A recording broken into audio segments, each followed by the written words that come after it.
Welcome to the Bold Moves How Did You Know podcast, a podcast for the naturally curious who want to define their own path. Here, I'm sharing bold move stories that propelled my guests from curiosity to action. And in doing so, they've defined a path that is purposeful to them. Through these stories, I hope you'll be inspired to pursue your boldest dreams. Today, I'm welcoming a very special guest. Her name is Katherine Knight. And Katherine is the Chief Legal Officer and Vice President, Human Resources and Corporate Governance, where she oversees all legal, compliance, HR, internal audit, risk management, community and charitable relations, corporate governance, and administration strategy at Mitsubishi Motors North America, Inc. She started her career as a trial lawyer in private practice, then moved into progressively larger roles in-house, along the way picking up some non-traditional responsibilities and expanding far beyond a legal practice. A really fun fact about Katherine is that her alternate career would be a geologist or seismologist, preferably working in Yellowstone National Park. I love that, Katherine. It's so good to have you on the show. Thank Welcome. you. Thank you so much. I love the way that you read my job description because it's a lot. It's a lot. Yeah. Really, really glad to be here with you. I just love seeing everything that you're doing. There is a lot within your scope of responsibility in your career, and I know we're going to get all into it. I've got to tell you a fun fact real quick. I'm for the first time watching the show Suits. Do you know it? It's about a law practice. And when I was reading your bio or your bio, I was like, "Oh my gosh, I wonder if Suits is like your career in trial lawyering." I have actually never watched that show. I'm sorry to say. I have heard that a lot of legal shows are completely not at all like the practice of law. They're complete and Right. total fiction. I have heard that Suits is actually fairly authentic. So I really need to Interesting. watch it. But then at the same time, my fear is that if I watch it and it really is authentic, I might start having visceral reactions to it. Whereas these kind of fake legal shows, I can sort of suspend my disbelief and just enjoy it. But I've never watched it, but I do understand that there's a lot of trial work in that show and that it's fairly authentic. I technically started my legal career as a law clerk. So I was working for a federal judge for 2 years, which was instrumental because I graduated law school when I was 24. And so I needed that little bit of extra time to Mm, just bake yep. a little bit more before I was released into the real world. But then once I finished that 2 year clerkship, that's basically what I was doing was a lot of trial work. That's so cool. Yeah. I definitely get like the sense of what I see on TV or like even an SVU where you're in there litigating and really fighting for the man. So that's really Yeah. cool. We're going to get into all the legal stuff and your career.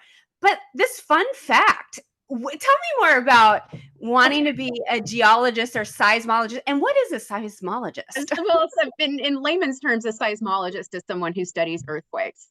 And so the deal is this: I am an amateur geologist. I can't even say that I'm an amateur seismologist because I don't really know anything about earthquakes other than the fact that Yellowstone National Park, which is my favorite place on the planet, happens to be on a massive volcano. And there are actually minuscule tremors and tiny earthquakes happening under the caldera of Yellowstone National Park all the time, which is why I say a seismologist, or as opposed to potentially a geologist in Yellowstone in particular, because what is happening underneath Yellowstone is really, really cool. I went there for the first time with my family when I was 8 years old, and we toured most of the national parks that are in the Western US. So there are several others that I would be just as happy to work in, but Yellowstone is my favorite. And I've always been obsessed with geology. And so it's one of those things where you think if I could go back in time, and I would have to go back probably to about age 14 in order to Yeah. change the trajectory. But if I could go back in time and do anything else, I probably should have studied geology. I probably should have studied rocks, and I should be living in a cabin, and I should be out in the middle of Wyoming with my rocks and enjoying coffee and the bison, wandering in my front yard. Yeah. But Oh my instead, I'm God. sitting in a corporate office right now wearing a business suit. So there you go. I know, I was gonna say a tale of two worlds, right? Very nature, Exactly. outdoors, right? It's kind of fun to think about the life we could have had if we had taken another path. That You know, that would definitely be mine, no question. fun fact about me, well, I don't know if it's a fun fact actually, but I have never been to Yellowstone National Park, and I was planning to go there. I had a whole trip planned for July 2020. And we planned this trip in January, right before the pandemic happened. And Gosh. then the pandemic blew up our lives, as you know. And so I had to cancel my entire trip. But I was so devastated because I was really, really excited about checking Yellowstone out. And I did not know about the earthquake or the system under Yellowstone. Yeah. So that's really cool. And yeah, I'll have to get my tips from you when I go, but that is definitely high on my list. I am so sorry you didn't get to, but it's something everybody should do once. Yeah. It's the most strange and fascinating place in the United States, Yeah. I would.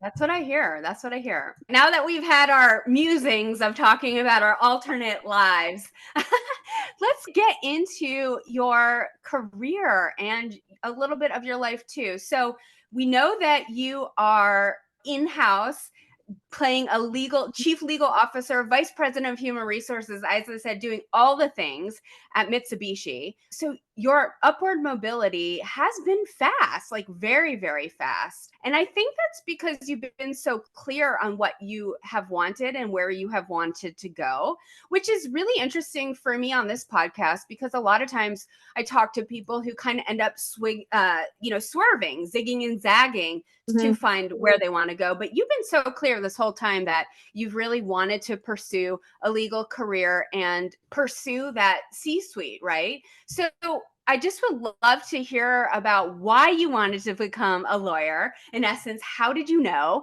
and what attracted you to that career path?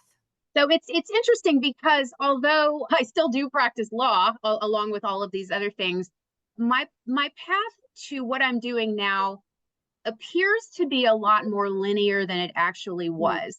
There actually were a number of decisions that had to be made, major risks that had to be taken mm, in order to get to this point. So I'll go back to the beginning, though, first of all, which is how did I end up in law school? That was actually probably one of the biggest risks. And it's funny to say that because both of my parents are lawyers. So the mm. thought is, oh, well, they must have wanted you to go, or they influenced you into going, but that was not the case. They actually did not know that I even thought about law school until I charged my LSAT fee onto the credit card where the invoice went to them. So they found Oh, out wow. about it that way. But what happened was I really thought that I was going to go into academia. That was the path that I chose for myself around age 14. I had a mentor in high school, believe it or not, who was a wonderful teacher, a man named Mike Buell. And he was my youth and government teacher. And with him, I created this path for myself of thinking that I would go into academia. But I started Mm, researching my undergraduate thesis with a research grant after my sophomore year. And so my undergraduate thesis took over a year and a half to write, starting with that research project. mm, By the time I was close to finished with it, which was early fall of my senior year, I was absolutely sick of it. And so without really thinking about, I want to go to law school to pursue justice, I want to go to law school to, to fight for what's right. It wasn't really about yeah. that. This is where both of my parents being lawyers comes in. I knew what to Mm, expect. And there are two different types of lawyers. My dad's corporate and my mother uh-huh. is in litigation. And so I knew that both of them worked on multiple matters at the same time, had many different clients, were constantly dealing with different things and competing priorities.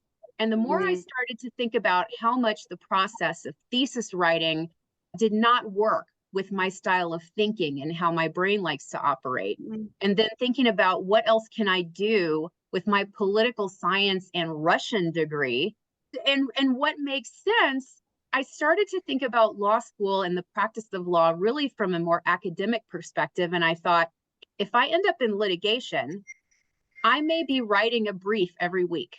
I may be mm, engaging in some sort of academic writing exercise on a different subject every week instead of once every 2 years. And so the more I thought about it and I wrote out a pros and cons list, the more I realized this is probably what I should do with myself. And it Mm. was not at that moment about what does that legal career look like exactly. So it was in the first year of law school that I decided, little did I know, that I was going to be a trial lawyer, and that was what was happening, and that was the path that I was going to follow.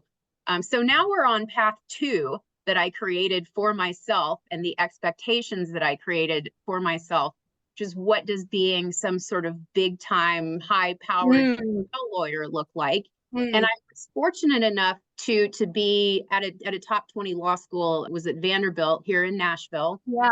Hmm. where that was to a certain extent realistic in terms of what law firms were recruiting from Vanderbilt and where the alumni ended up. It was sort of a realistic thought that I might end up in New York or DC or Hmm. in Delaware, which sounds very strange, but Delaware is actually the center of corporate law in the United States. So I've noticed that, Catherine. That to me is the oddest thing. I know there's a legal reason for it, but yes, I've noticed that. I got through law school, and I actually really enjoyed law school. In fact, it's another one of those things that I wish I could go back and do over, because at the time I thought, oh, this is a means to an end. I can't wait to get Yeah. out. I can't wait to practice law. I can't wait to be doing this. And now I think all I had to do was just read and think all day. All I had to do was read and think. Why did I not Yes. appreciate this more? Why did I think it was so hard?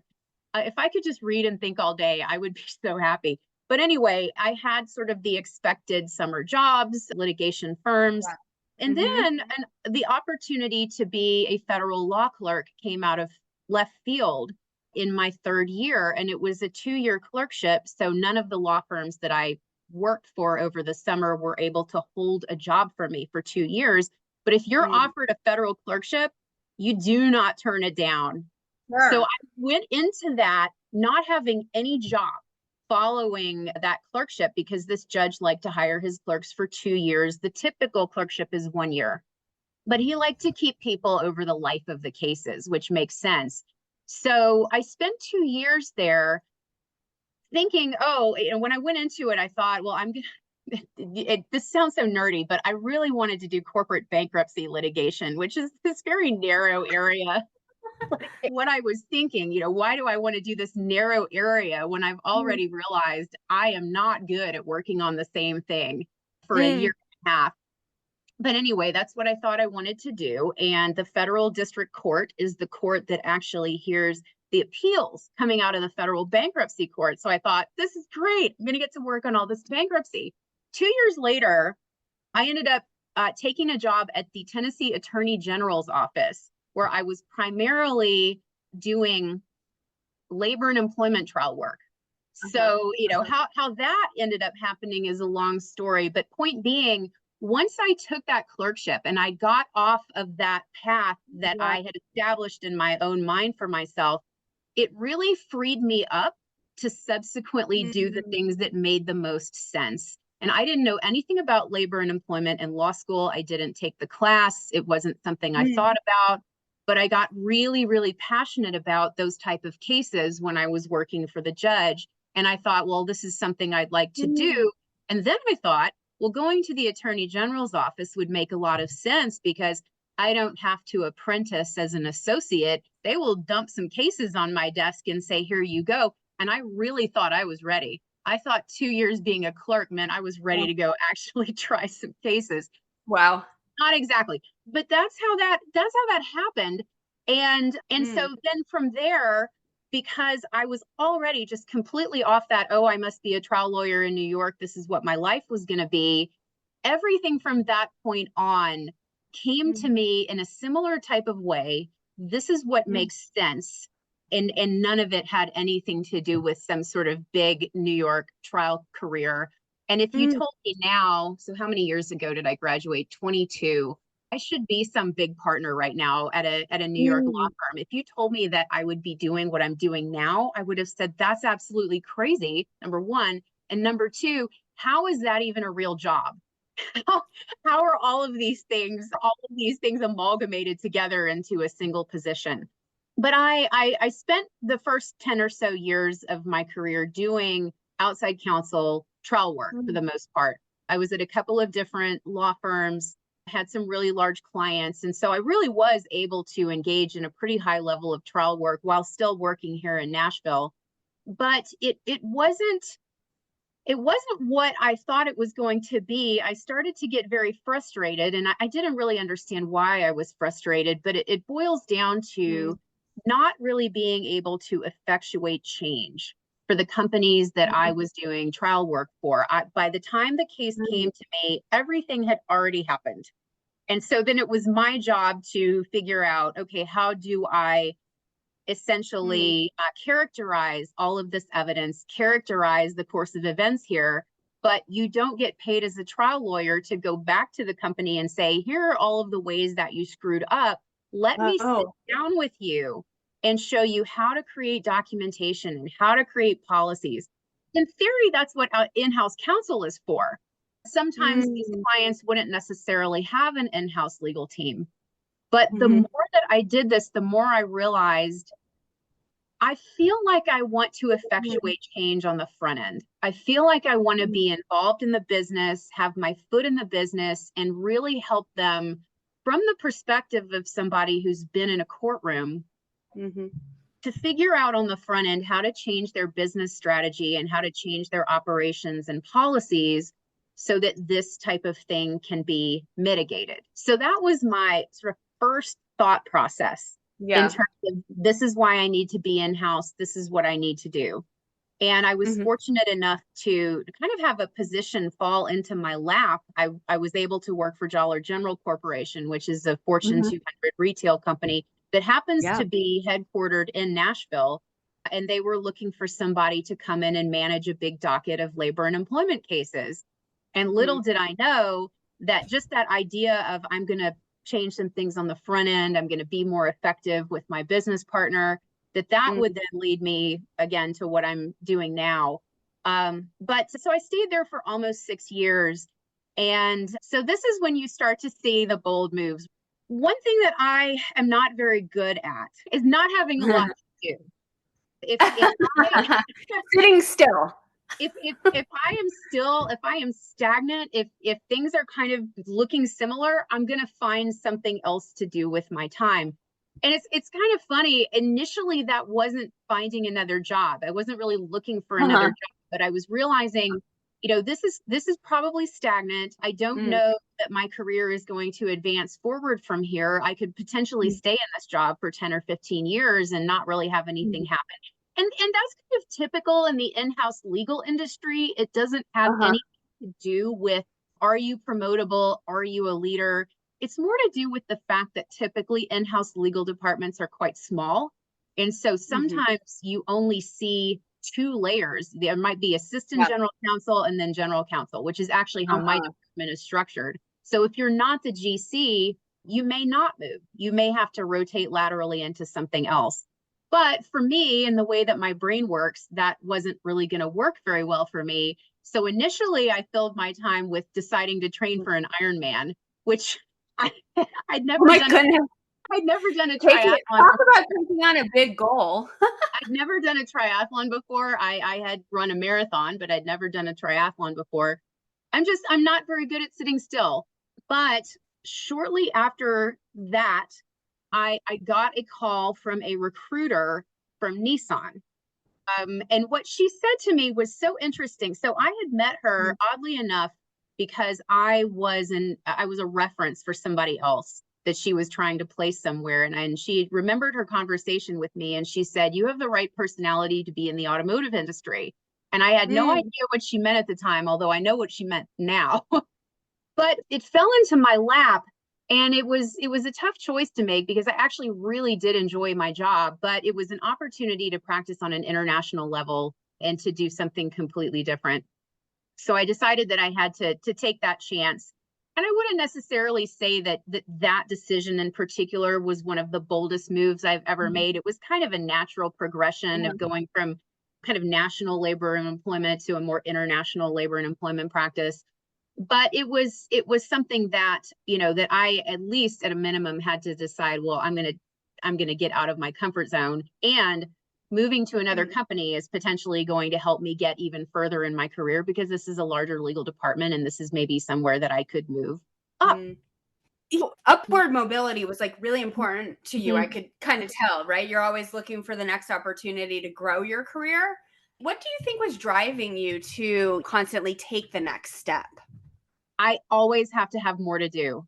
My brain is constantly looking for that next thing to find and fix. If I've already Mm, found and fixed something, then I'm immediately looking mm, towards something else to find and fix. And to have a sphere of influence and a sphere of work that is larger and larger and larger. mm, So that has the added benefit, of course, potentially of coming with a bigger title, and one I would see. hope a larger paycheck. But Mm, what drives me internally and what motivates me internally is that desire to do more and to mm, constantly be pushing for the next thing, even if it's something that I don't know how to do, or if it's completely outside of my comfort zone.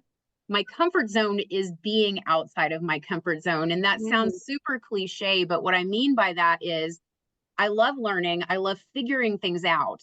So yeah. if I have figured it out and it's Mm, starting to look similar, I am going to look for something else to do. And the more things that you kind of accumulate under your mm, umbrella, the more mm. likely it is that you have found yourself in a higher level Okay. position. But at the same time, I would have been willing potentially just to rotate laterally into a different practice Right. area, or just to try Yeah. something different, not necessarily moving up, but even just moving into doing something else. So it wasn't necessarily I must move up, but the Hmm. thinking was the higher I go, the more likely it is that I'm going to find myself with this hugely broad range of things to do, and things that I'm responsible for. So Mm, that was kind of the goal at the time. mm. And that was also where I ran into a challenge. And I love my friends and former colleagues at Nissan, so I'm going to be very, Yeah. very vague about saying this. Yeah. But there was someone there who was in a position to be very influential over my career, who flat out told me that they did not see me moving to that next level, that they didn't think that I Mm, can do it. And I still to this day am not really certain why that was the case. I never mm, really got a straight answer, but the answer that mm, I did get was that I was very, very good at labor and employment. So that was really what I needed to be doing, because that was what they needed me to do. And I will say, in defense of Nissan, because that is a totally fair thing to say to yeah. somebody, that there are a lot of people, most people who are in my Yeah. position, practice in a single practice area, and they become a guru and an expert in it. Yeah. That is a totally legitimate way to Yeah. practice law. So by no means am I saying that that is Yeah. bad or wrong. It just, for me personally, it wasn't Yeah. what I wanted to hear. For me personally, I wanted something different than that sort of guru path forward. A couple things have come to mind as you've been sharing that story, which I think is really powerful and profound. So thank you for sharing that. This probably happens to everybody. They say what they want to their manager, and obviously they're going to get some feedback. And I think it's up to that person at that point to take in the feedback and decide whether that meets your goals or not. And if not, then how do you continue to mold your path from there? Or, really work with that manager to get to where you want to go and not let somebody hold you back. Bingo. Did you have something to add? I am a person who actually now is in a position on occasion to tell people no, to say, and usually it's not me making the decision. I'm speaking mostly from the standpoint of being in human resources. Uh-huh. We have to communicate negative decisions that maybe the person isn't ready, maybe they don't quite have the skill set. So it's something that I encounter on a regular basis. Mhm. And the goal with that conversation is to take it to the next step. Okay, so what is it going to be to get me ready for that? Mhm. Do you see me as ever being ready for that? Is it a Right. is it a fundamental lack of training, or is there just something that that I need to do, or somebody I need to work with? So getting a no means Right. you need to ask the next question, which is, okay, how do I get to yes? And if the answer is positive, here's what we need to do, let's get you on a plan, then I think you can feel really good about that and maybe stay where you are. If the Right. answer seems negative, maybe they don't want you to move because they don't want to replace you because you're good at what you do. Then maybe it's time to Sure. start thinking about doing something different. The other thing, too, and this is really important to keep in mind, is you've got to be self-aware. Sometimes that Mm, no is just, sometimes it's just legitimate. And you need to get the feedback again as to why. But sometimes maybe it's not appropriate to get on that path. Maybe you don't completely understand what it mm, takes to get to the place that you think you want to be, which is, as a mm. side issue, why mentorship is important. But you do need to be self-aware enough to say, you know what, maybe they're right. And I'll mention too that there was something that I thought I might add to my plate a couple of years ago. And so this was here in my current job. And, I Yeah. talked to the CEO about it, and he essentially said, no, I don't think that needs to be with you. I think it needs to be in another department. And the more that I Uh-huh. thought about it, the more I realized, well, he's actually right. From an operational perspective, it doesn't make that much sense. I'm just really invested in this area's success. So selfishly, I want it for myself, but is that really the best thing for the Yeah. company? No. So Uh-huh. being being Uh-huh. self-aware in those conversations is really critical, because my fear is that Mm, other people will hear that no and mm. just shut down and be unwilling to listen, and then say, well, then I'm going to go off and do something else, and I'm going to go to a different Yeah. company or whatever, and then it's going to Yeah. end up being detrimental to their success in the long run. But I think I asking that second question is so important. I'm so glad you said that. And then as you were explaining what self-awareness meant and how that can help you think through constructively the feedback, then I thought there's also another trait there about curiosity. Because I think if you transition from an ego mindset, which is this person said no, so I'm going to prove them wrong, Mhm. which can come from ego, but you switch it down to curiosity. Let me keep asking questions to make sure that I see the full picture before actually making a definitive Mhm. decision about what's right for me is going to help everybody get that win-win scenario, I think. Yeah, it's it's really, really true. Admittedly, I am sometimes motivated by my own ego, and sometimes that's really worked We out well for are. me. I will Yeah. say that, I'm not really good at accepting other people's opinions Uh-huh. of my abilities if it's something that I know to be true. But I also, again, self-awareness, I know where some of Yeah. those question marks are for me. I Yeah. know what I know and I know what I don't know. So if it's Yeah. something that I know, I'm not Yeah. really great at accepting somebody else's opinion, or somebody else's value Yeah. judgment, especially Yeah. because I now have established, so this may have been different when I was less seasoned, but now I've established this track record of actually taking areas of law or operations that I really didn't know anything about and Mm, turning them into something, and learning them and mastering them.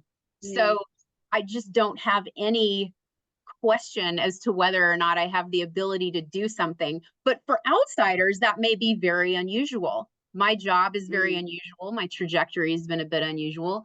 And so just thinking about, does it make sense for the company's lawyer to do this? It makes sense in my own head, but they have to understand me and how my brain works and Yeah. all of that before they may be able to get to a yes.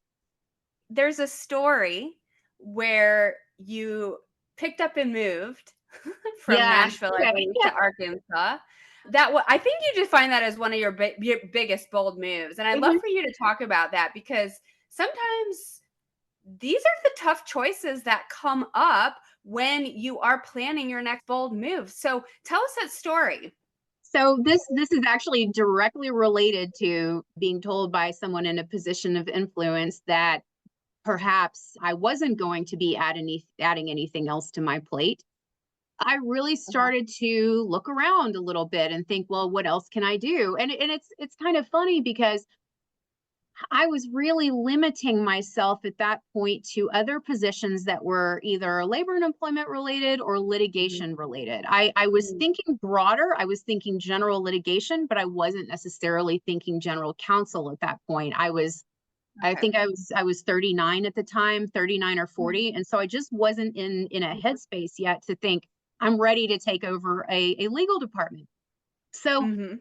I interviewed for a position at another company to manage all of their litigation. So that was very exciting. I was ready to go. We were going to move. It was another out of state move. And I got a call from the general counsel like the day before I was going to give notice that the person who was the incumbent in that role had decided to stay. And so they were rescinding the offer. Oh, And no. I spent that weekend in the fetal position. I was really upset Uh-huh. about it. But then subsequently, I realized I would have done the same thing. As a person who has a pretty broad understanding of human resources and labor issues, I would have done the same thing in his position because it is Mhm. not, there's no risk there, that he was a known quantity. So I sent an email maybe 2 or 3 days later, just saying, among other things, if you happen to have any colleagues who are Uh-huh. looking for litigation counsel or something that would be up my alley, I would greatly appreciate a reference. Several months later, I get a Mhm. LinkedIn request from some random person who happens to be the CEO of a company. So I thought, well, I don't know who this is, but he's the CEO of a company. So sure. Mhm. Approximately an hour later, I got an email from this person who was the CEO of Wow. USA Truck, and it said, Mhm. "Hey, I'm at this conference, and I was playing golf yesterday with this general Wow. counsel of this company that rescinded the offer to me, and I was telling him that I can't find somebody for the general counsel position that I'm hiring for, and he said I should talk to you." Wow. So the art of being gracious and not burning a bridge does pay off. And so that ended up being the largest career risk that I've ever taken, but then also the most rewarding. So that company was USA Truck. It is a public company or was a public company. It's since been Mhm. purchased.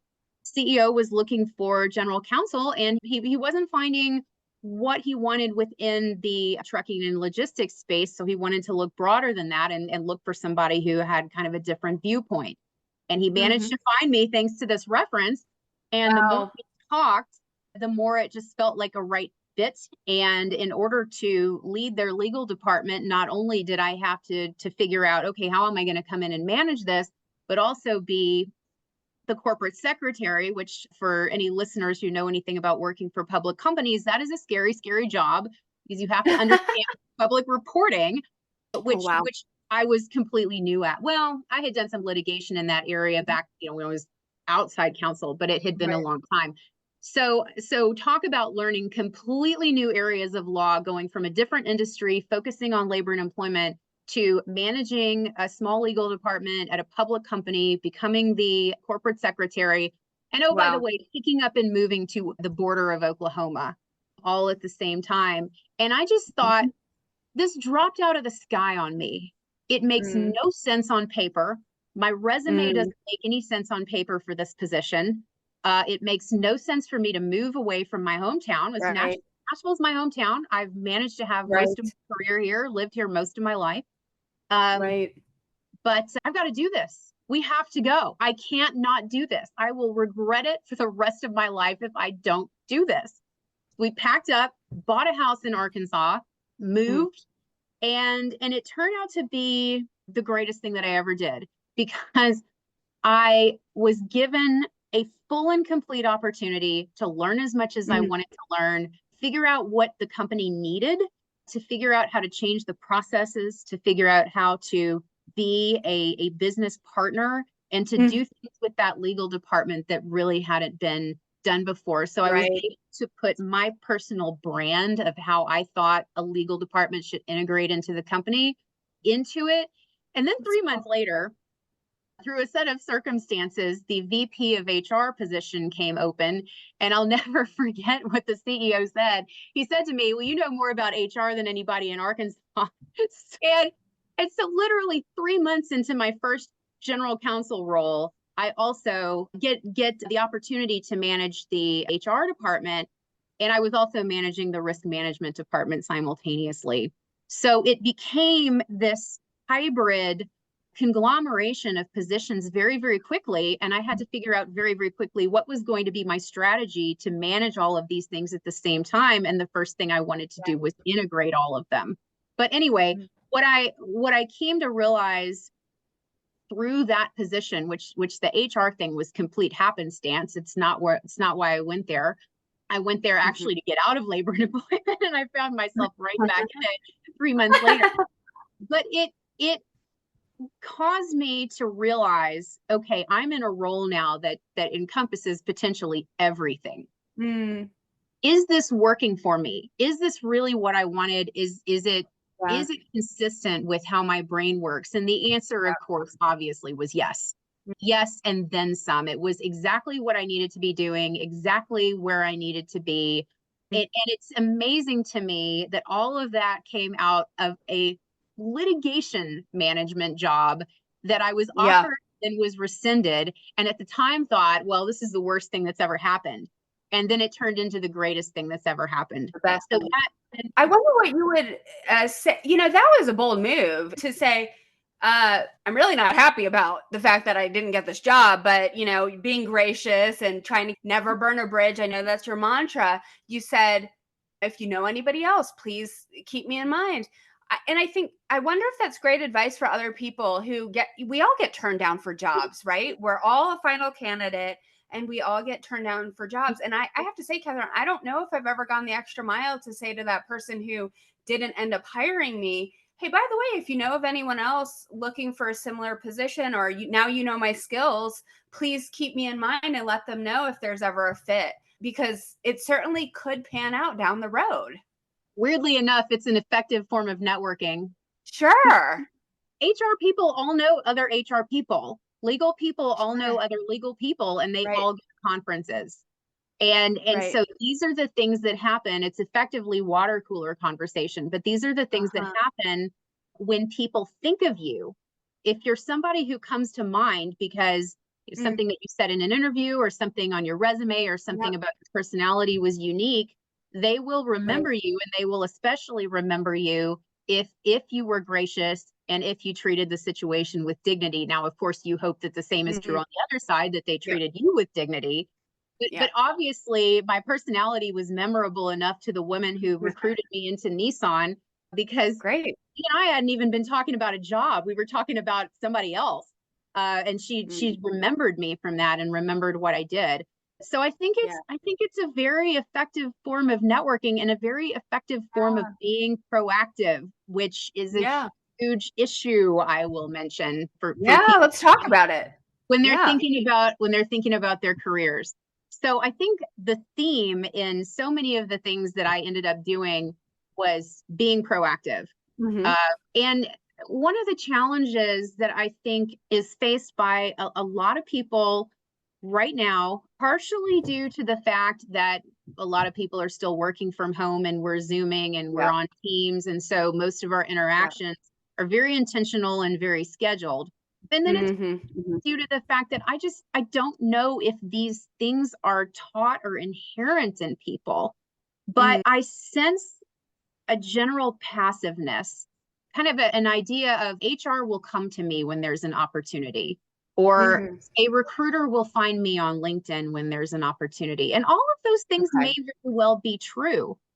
I'm always encouraging employees here, yes, if we think you're a fit for a position, somebody will reach out to you, absolutely. But it will be shooting yourself in the foot if you're not proactive about just having a virtual coffee with somebody who you want to work for, or if you want to understand what that department does, please reach out to them. I don't know a single person, not only at this company, but just generally in business, who would refuse an employee who works for their company saying, hey, can we just have a Teams chat for 30 minutes and have a virtual coffee? I'd love to hear what you do. And to have an elevator speech ready and to really define what their personal brand is. I don't think people spend a lot of time, or as much time as they should, thinking about what their personal brand is, because in order to get noticed by people, especially if you're online, you've got to have a really clear sense of what your personal brand is, and it has to be very intentional getting that out into the world. And so this idea of I'm going to get noticed by HR, I'm going to get noticed by top management, I hate to say it, but I think that is the one thing that we're missing in remote work. And I am a huge proponent of remote work. We are working very remotely, almost completely remotely. But it's missing. And there's only so much that, that management can do, that HR can do, to make sure Mm, that we're keeping people engaged. You have to be proactive and intentional about mm, what it is that you want, or trying to figure out what you want if you don't know, because it's just human nature. It's very easy to just look at the person yeah. who's right in front of you if they can't see you because they're not interacting with you. And I know it's cliche to talk about water cooler conversations, but those things are real. Mm, Talking to yeah. people in the hallway is real, and we miss out on that. So I'm always Mm, encouraging people to be super intentional and super proactive about networking, even just within their mm. company, and making sure that they stay as visible as possible. I like the tip that you said, or maybe connecting the dots too a little bit. You said, know your personal brand Mhm. and be intentional about getting in front of people and being able to share what it is that makes you great at what you do and where you want to go. I think if people have to kind of say what they want to do so that they can be matched up with the opportunities. And so maybe it's not in your job description to be finding these opportunities, networking or whatever, but it's possible that you should start to think about their personal brand as part of their job description as well, so that they do get motivated to find opportunities and meet people that is eventually going to help elevate their career. Because otherwise, as you said, I suppose people just get very comfortable with what they're doing day in and day out, and once they learn it, it's kind of second nature, and then it's very easy to become complacent. But possibly if you put into your job description, part of my strategy with this job is every week I'm taking a new conversation Mhm. with somebody in Mhm. the company. That's going to help give you that variety that maybe after your job, it just can keep helping you expand outward. And I was talking to somebody, they would say that's the way that you get new projects. And this was Catherine, you're probably going to laugh at me when I say this, but I really didn't learn this. I didn't learn this. I always viewed my career in the traditional sense of I got into a role and then I loved what I do in content marketing, and so I just thought the next place for me to go is the next title. And I didn't realize that I needed to be looking horizontally to ask for Mhm. projects on different teams.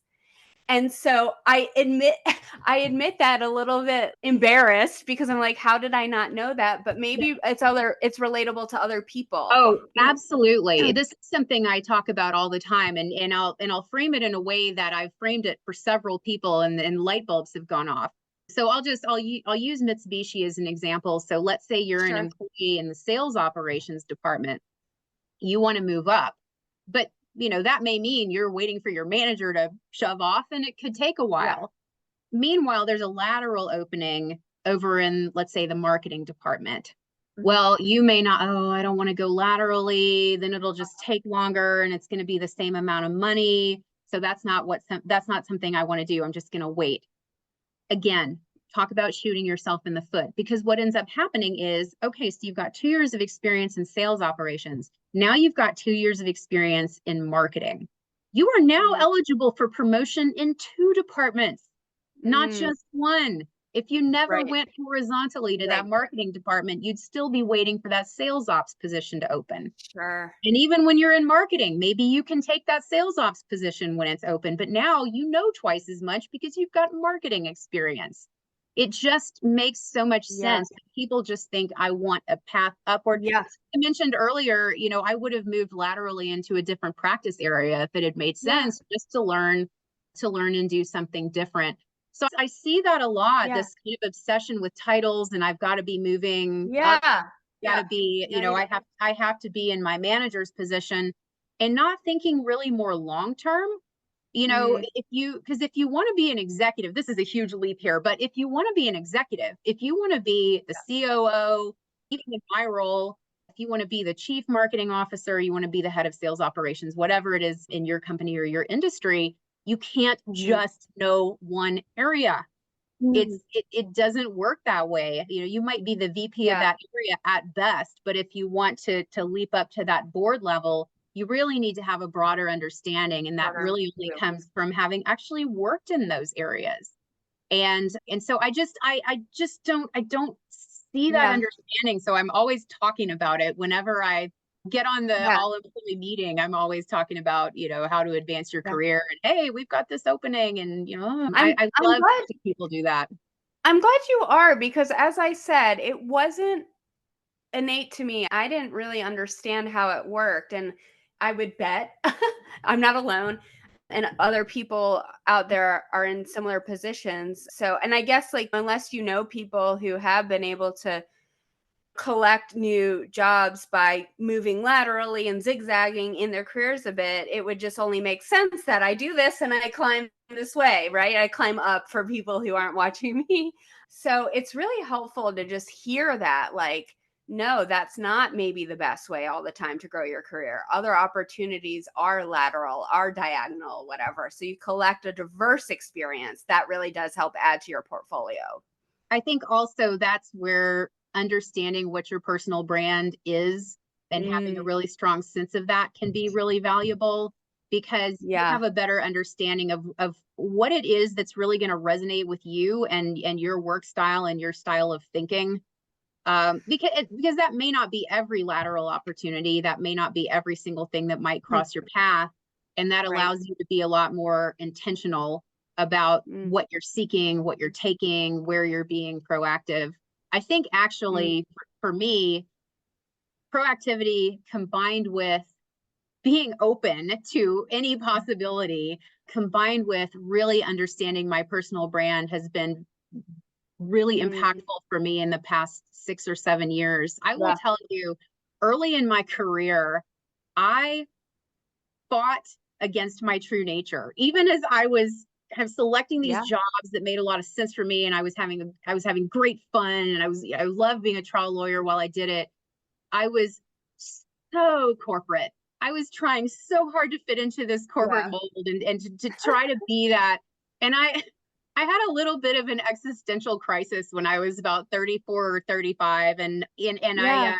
I just realized that this is not me. This way of being is not me. That doesn't say Yeah. anything about my job necessarily. I still love what I do. It kind of harkens back to the recruiter for Nissan saying you have the right personality for the automotive industry. I'm not a super corporate person. My job Right. is very serious, but I'm not Right. a very serious person. And so I think that really fully coming to that realization and Yeah. being my authentic self has Yeah. allowed me to now work at two different companies Mm. as the head of legal, HR, and all of these other various things, Yeah. in a way that actually resonates really well with the corporate culture. I am not for everybody. Not every company wants their chief legal officer cracking jokes and and being goofy and running around in jeans and sneakers. And that's fine. Everybody's entitled to have their culture be Yeah. what it is, but understanding my personal brand and what that means and how I like to work, I Mm. think has really allowed me to connect now with Yeah. two companies and to be a part of their executive teams in a way that's been pretty Mm. seamless. Yeah, I was taking away, and I'm glad you circled back to it because I had been thinking about it before. As you've been, I know, Catherine, putting your head down and doing the work and collecting all the experience and making all the bold moves to navigate your career to where you are today. But also along the way, you've been saying how you've been checking in with yourself. Does this feel right? Why, the move to Oklahoma, you said you were like, that was a heck yes. And I'm sure were other things that were a heck no, but it's easy to just, I think for a lot of people, it's easy to just put their head down, do the work. And it's kind of like a numbness where people just get into what they're doing and they don't really spend any time checking in with themselves about, like, what do I want? Is this aligned with what I want still? Which can ultimately also help you continue building a career that feels purposeful to you rather than just feeling like you're stuck, quote, stuck in a position.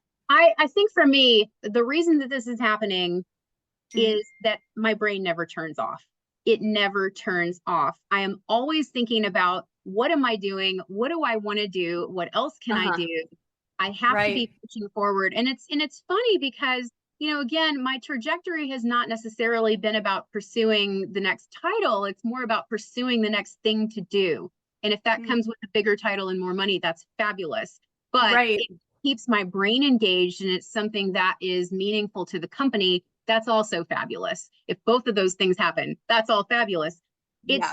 It's because, quite frankly, for me, my career is more important to me than just about anything else. I'm not actually a person who's really pursuing a significant work-life balance, and I certainly would never advise anybody that that's the right way to be. That's just what works for me. But as a result of that, I'm constantly thinking about what's the next thing to do.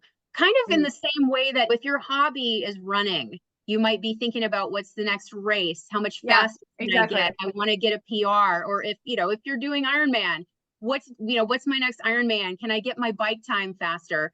For me, work is kind of like achieving in a hobby in some sense. I want to PR at work. I have literally never said it in those terms before or thought of it. Just know I don't want to suggest that I literally do nothing else outside of work. If it's not clear, obviously I'm a long distance runner. So I do have other things going on. I can't help it because this is what feeds my soul. Probably people are listening to this thinking this woman is crazy, but this is what feeds my soul. This is where I find purpose. And I love learning. I love doing new things, and I love making things better at work. I can't think of a better note to end on, although I do have one more question, but what feeds my soul? What a great question for people to think about as we wrap up the conversation today. But here's the last question. What do you know about being bold today that you wish you would have known earlier on? I wish that I had not wasted so much time. And that probably sounds funny because we just got done talking about how I was general counsel by age 40. And so that sounds like it was very fast. But I wasted a lot of time, not even thinking about the expectations that other people had of me. I wasted time thinking about my own expectations, whether that was, oh, I should be in academia and that's what this looks like. And that's the path. And then creating this sort of artificial construct of what that would be. Or I should be a big time trial lawyer and creating an artificial construct of what that would be. I wish I had known, again, I'm going to use another cliche, go with the flow and be in the moment and check in with myself regularly instead of deciding this is what this must look like. This is what I think this should look like.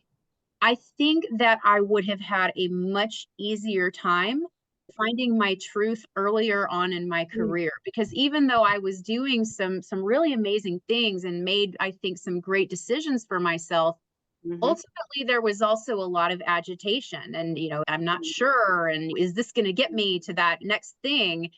And I look back on that now and I realize I wish it hadn't taken until age 35 to really start being my authentic self. It's so good. It's the should problem. We all have it. I think a lot of people are shoulding to death, and rather than living authentically to who we are. It should be a want. What do I want rather than what should I do? And so that's the place I'm living in now, is what do I want? And it was unfortunate actually leaving USA Truck because it was such a wonderful job. But I ended up coming to Mitsubishi because as much as I wanted to continue helping USA Truck, the Mitsubishi opportunity came along and I just wanted that more because there was so much more that was available to me. And that's ended up manifesting itself because now I have about 8 or 9 hats instead of 3. So it's about what do I want? And how does that matter to me, and not what should I be doing? And I don't even know what the answer to that is anymore. We've moved so far beyond what should I be. What I should be doing is also what I want, which is this. Yeah. It's been so fun getting to talk to you, Katherine. Thank you for sharing your time with me.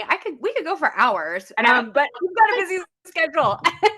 And so we got to wrap this up, but thank you for hanging out with me on the Bold Moves How Did You Know podcast. If people wanted to connect with you, like on LinkedIn or somewhere else, is there somewhere they could connect with you? Absolutely. I'm pretty active on LinkedIn, actually. So anybody's welcome to find me. I've got a public profile. Please connect with me. Amazing. Well, thank you again, Katherine. I've had a lot of fun getting to speak with you today. So thank you for sharing all your insights with our Thank you so much. This has been fun. All right. We'll talk to you all soon. Thanks for listening.